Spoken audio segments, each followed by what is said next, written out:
Eh bien, poursuivons notre cours de chimie organique avec ce nouveau chapitre qui s'intitule Activation. Et le premier épisode va être consacré, vous allez voir, il est relativement bref, à la nucléophilie et la basicité, et puis pourquoi, parfois, est-il nécessaire d'activer un groupement fonctionnel.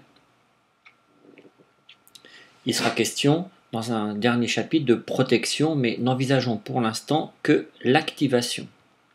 Bien, d'abord l'activation nucléophile des alcools et des phénols.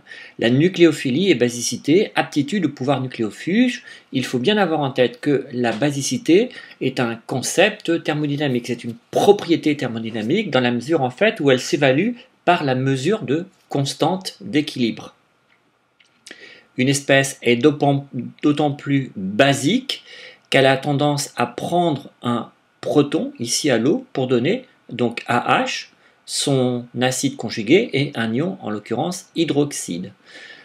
Une base est d'autant plus forte que le pKa associé est grand. Donc je vous invite à visualiser le premier épisode du cours d'acido-basicité où est rappelée la définition de la constante d'acidité d'un couple acide-base.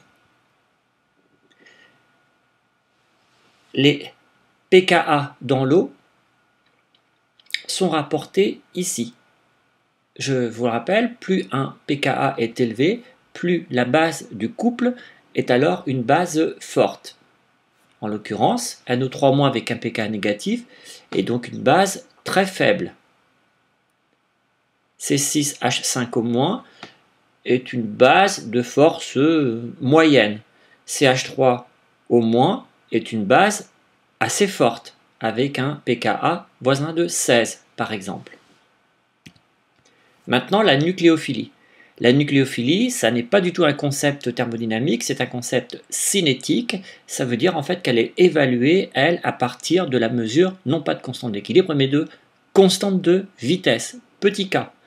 Nous étudions par exemple les vitesses de toutes les réactions de type nucléophile plus CH3I donne CH3 nu plus I-, et eh bien, nous calculons la constante de vitesse pour chacune de ces réactions et nous pouvons évaluer donc la nucléophilie par ce rapport-ci, le rapport de la constante de vitesse mesurée avec le nucléophile rapporté à la constante de vitesse mesurée avec le méthanol.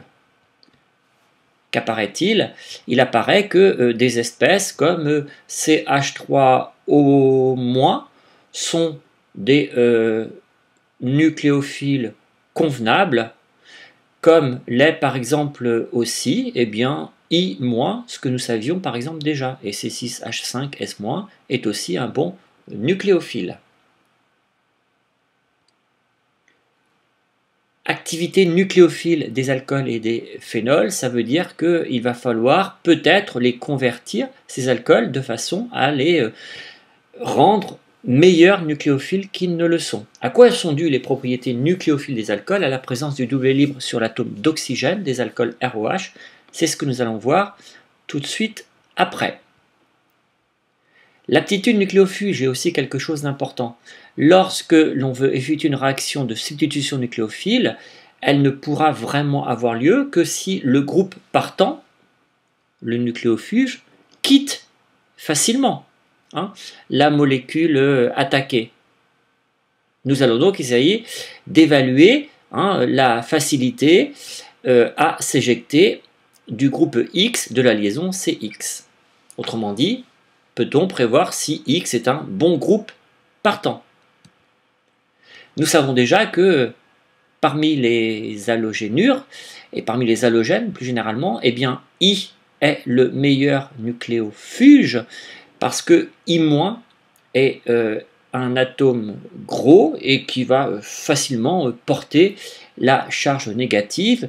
Étant gros, la liaison CI est une liaison qui est très polarisable et donc cette aptitude à la déformation du nuage électronique de la liaison CI rend effectivement I très bon nucléofuge sous la forme d'ion iodure. Voici des groupes aussi qui sont dits de très bons groupes partants, de très bons nucléofuges. Pourquoi ces groupes sont des bons groupes partants? Eh bien, en fait, parce qu'ils sont très stabilisés. Qu'est-ce qui les stabilise à l'état anionique tel que nous les voyons ici? Eh bien, c'est une grande délocalisation de leur charge négative dans tous les cas. Nous pouvons le remarquer donc avec ici l'ion tosylate. En quoi est-ce un bon groupe partant? Je vous laisse écrire plusieurs formes mésomères. Vous voyez, nous pouvons délocaliser ce doublet en le localisant entre S et O et en provoquant le basculement d'un doublet ici. Donc autrement dit, il existe plusieurs formes mésomères, vous voyez, qui rendent compte de la grande stabilisation de cet ion, ce qui en fait donc un bon groupe partant dans une molécule. Ainsi, eh bien, nous remarquons que ici, nous avons des bases indifférentes, mais qui sont des bons groupes partants. I- est un très bon groupe partant. Donc, on a une relation entre le caractère, donc ici, bon groupe partant, et le fait qu'il s'agisse donc de bases assez... de bases, très très faibles, voire indifférentes.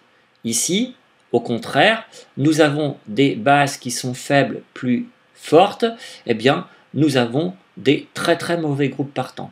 Donc ça veut dire que CH3O- est un mauvais groupe partant. Le groupe OH est un mauvais groupe partant. Le groupe OH est un mauvais groupe partant. Regardons ici, H2O est un bon groupe partant. H2O est un bon groupe partant. Donc ceci va nous servir quand nous allons vraiment commencer à étudier la réactivité des alcools et des phénols. C'est la fin de ce premier chapitre, destiné donc simplement à vous rappeler donc ce qu'est la basicité, la nucléophilie, et nous avons simplement remarqué que H- était un mauvais groupe partant et qu'il va donc falloir, en fait, sans doute dans les alcools, convertir ce groupe OH en un bon groupe partant. Il y a plusieurs possibilités offertes pour cela.